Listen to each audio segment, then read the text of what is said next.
बिस्मिल्लाहिर्रहमानिर्रहीम। अस्सलाम वालेकुम वरहमतुल्लाहि वबरकातुहू। I am Muhammad Idris, your physics teacher.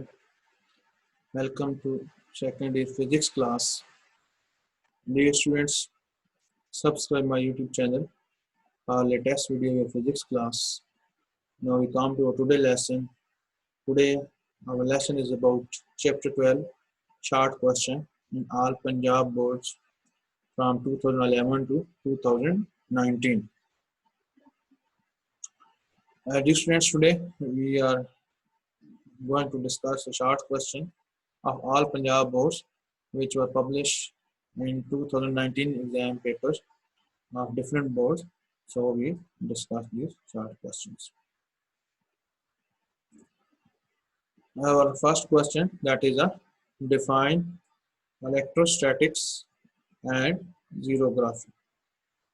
Electrostatics को डिफाइन करें और जीरोग्राफी का बताएं. The study of electric charges. The study of electric charges at rest under the action of electric force is known as electrostatics.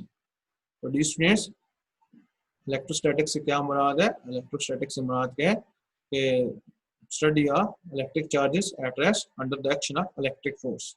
यानी किसी electric force के जरिए से हम चार्जेस एट रेस्ट जो होते हैं उनकी स्टडी करते हैं, उनकी डिटेल्स डिस्कस करते हैं, उनकी प्रॉपर्टीज को डिस्कस करते हैं.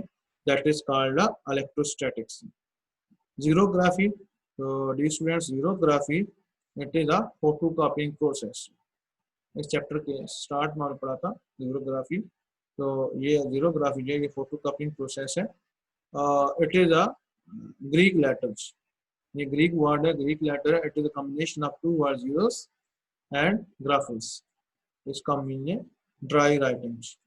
तो जीरोग्राफी का मतलब क्या है? ड्राई राइटिंग है. ये जीरोग्राफी जो है ये यूनानी ज़बान का लफ्ज़ है जो कि दो लफ्ज़ों का कॉम्बिनेशन है. Zeros and graphy mean dry writing, और ये फोटो कॉपिंग प्रोसेस में यूज होता है. Next question, define Gaussian surface. Gaussian surface को डिफाइन करना है and electric lines of force को हमने क्या करना है? डिफाइन करना है. तो जब पीडी स्टूडेंट्स हम गॉसेस लॉ अप्लाई करते हैं, then we consider an imaginary close surface.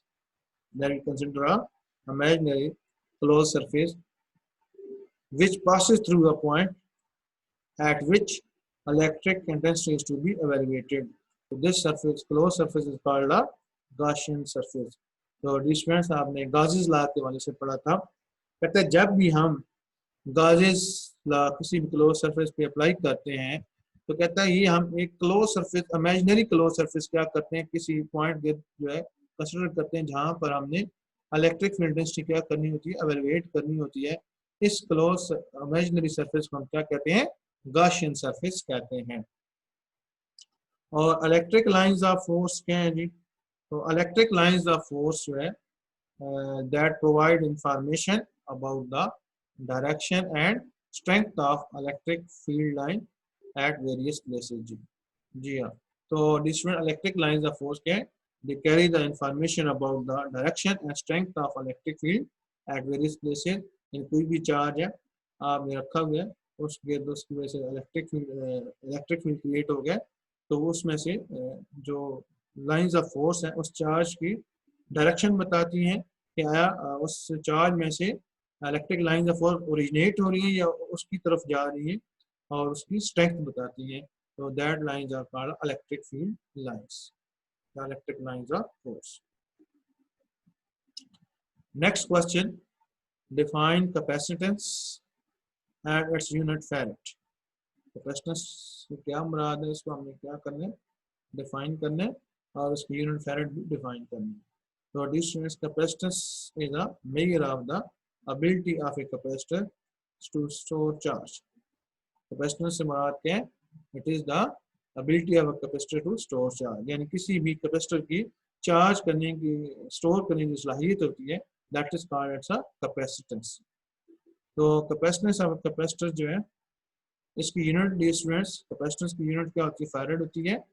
और capacitance of a capacitor is 1 farad if a charge of 1 coulomb, if a charge of 1 coulomb given to one plate of a parallel plate capacitor produces a potential difference of 1 volt between them, yeah, with respect to the other plate.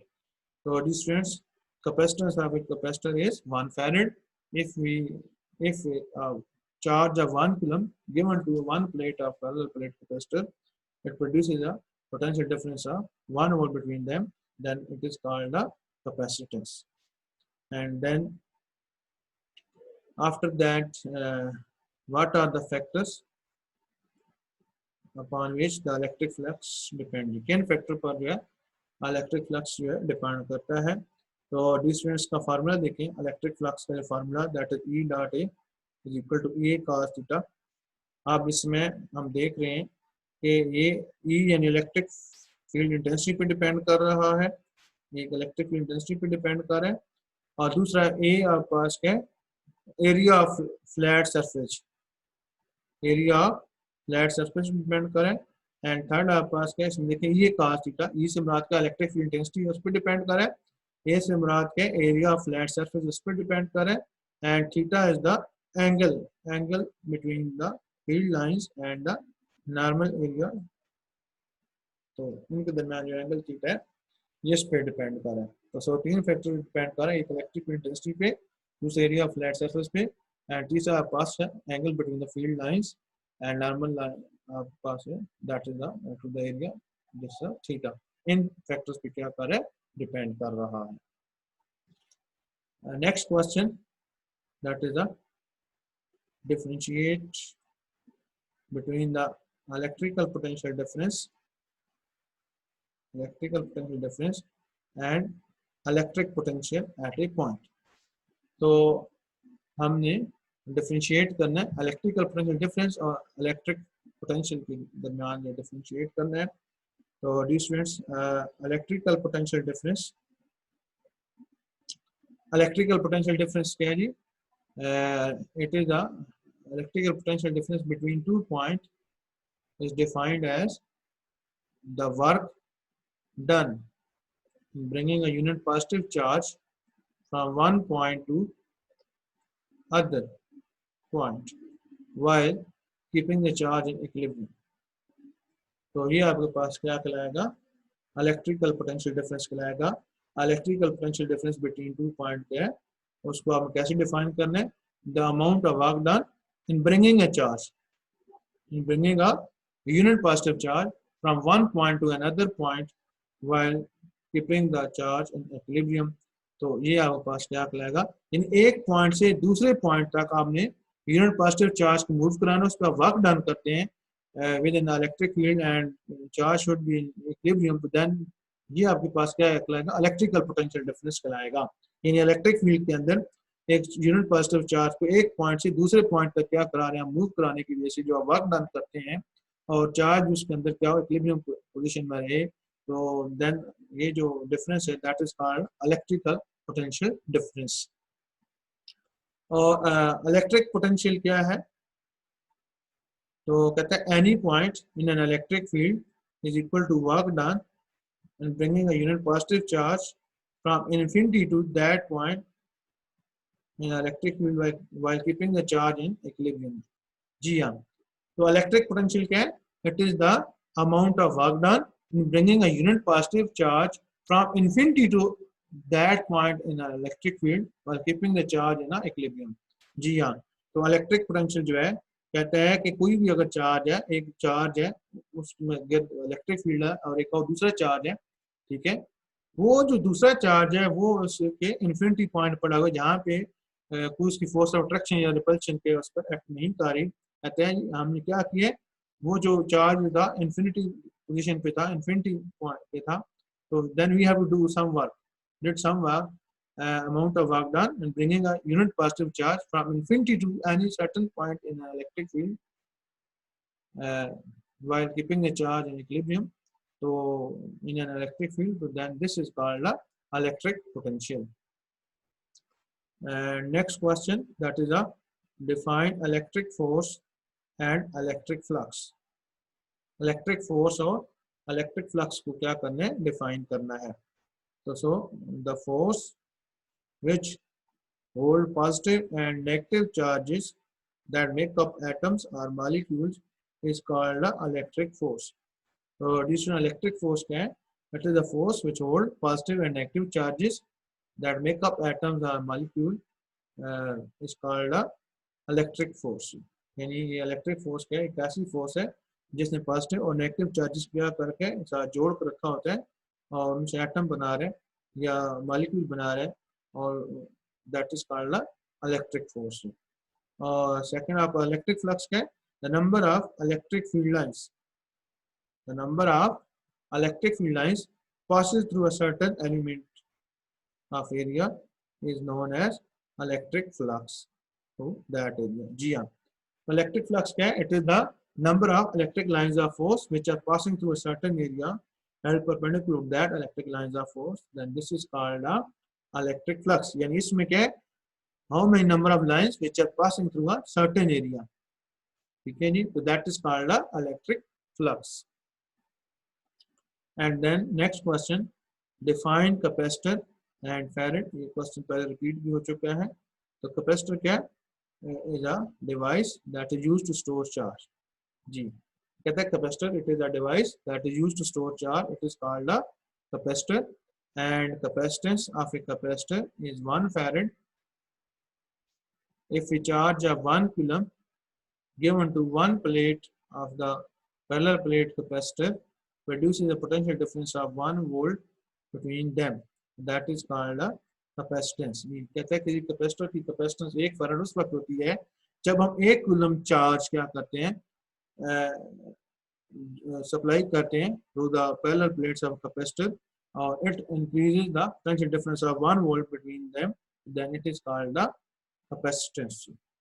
And next question, that is the find electric intensity of field inside a hollow charge sphere।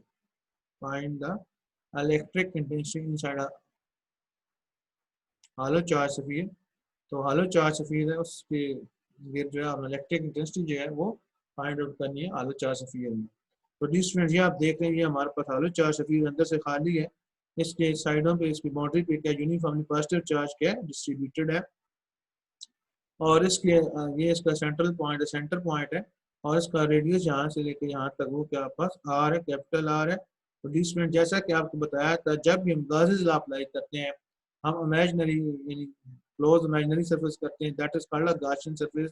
ये आप dotted line से देख रहे हैं, तो ये हमारे पास क्या है, इमेजिनरी क्लोज सरफेस है। किसी पॉइंट गिर्द जहाँ पे हमने क्या करना है, इलेक्ट्रिक फील्ड इंटेंसिटी क्या करनी, एवेल्युएट करनी है, तो दैट इज कॉल्ड, ये आपके पास पॉइंट वो है, यहाँ पे इस पॉइंट के सपोज हम क्या करने हैं, इलेक्ट्रिक फील्ड इंटेंसिटी एवेल्युएट करना चाहते हैं, तो सो इसके गिर्द हमने क्या किया, एक इमेजिनरी क्लोज सरफेस जो है कंसीडर किया है, इसका रेडियस सपोज हम आर डैश कह रहे हैं, ये देख लेंगे आर डैश इसका रेडियस है। तो ये हमारे पास है इस क्लोज इमेजिनरी सरफेस को जो हम किसी पॉइंट गिर्द कंसीडर करते हैं जहाँ पे हमने इलेक्ट्रिक फील्ड इंटेंसिटी एवेल्युएट करनी होती है, that is called Gaussian surface. तो अब हमने ये देखना है, तो हमने क्या किया, consider spherical Gaussian surface consider कर लिया इनसाइड हालो चार्ज स्फीयर। तो अब हमने क्या किया, इस पे गाजेस लॉ अप्लाई कर दिए। तो गाजेस लॉ क्या है, phi E is equal to Q over epsilon naught. तो that is it's mean that electric flux through any close surface that will be equal to 1 over epsilon naught times the total charge enclosed by that surface, this is called the Gauss's law। आप ये देख रहे हैं Q की value यहाँ क्या zero है, क्यों, इनसाइड द चार्ज यहाँ पे आप पास कोई चार्ज नहीं है। हमने देखा है, एनालिसिस किया है, चार्ज सिर्फ क्या है, इसके इनसाइड हालो चार्ज से जो है यहाँ चार्ज Q क्या जीरो है, ऐसे सेंटर पर। सो यहाँ Q की वैल्यू क्या जीरो होगी, जीरो और एप्सिलॉन नॉट क्या होगा, जीरो हो गया। तो सो आपके पास five E is equal to E dot A is equal to zero, यानी इलेक्ट्रिक फ्लक्स यहाँ देखें five E is equal to zero हो गया। और इसका फार्मूला अब हमने क्या कर दिया, अप्लाई कर दिया, phi E is equal to E dot A. तो हमने क्या किया, इसकी जगह वैल्यू पुट की, तो E A is equal to zero, E dot A is equal to zero. तो आप देख रहे एरिया कहना है वो जीरो, क्यों, अब ये बैलून चार्ज सफीर है, ठीक है, चार्ज आलू चार्ज बैलून सफीर है, तो आप देखें इसमें एरिया तो कवर कर रखा है, सो एरिया तो जीरो नहीं हो सकता, it's mean that area can never be zero. अगर एरिया 0 कहते हैं इसका मतलब वो चार्ज बैलून है ही कोई नहीं हमारे पास, चार्ज सफियर है ही कोई नहीं है, तो इसका मतलब एरिया 0 नहीं हो सकता। सो इलेक्ट्रिक फील्ड इंटेंसिटी क्या होगी, 0 होगी। तो ऐसे पता चला कि आपके पास अगर जो है हालत चार्ज सफियर के अंदर चार्ज क्या है 0 हो, Q 0 हो, तो उसकी इलेक्ट्रिक फील्ड इंटेंसिटी भी क्या होगी, 0 होगी। Thank you dear students for listening my lesson.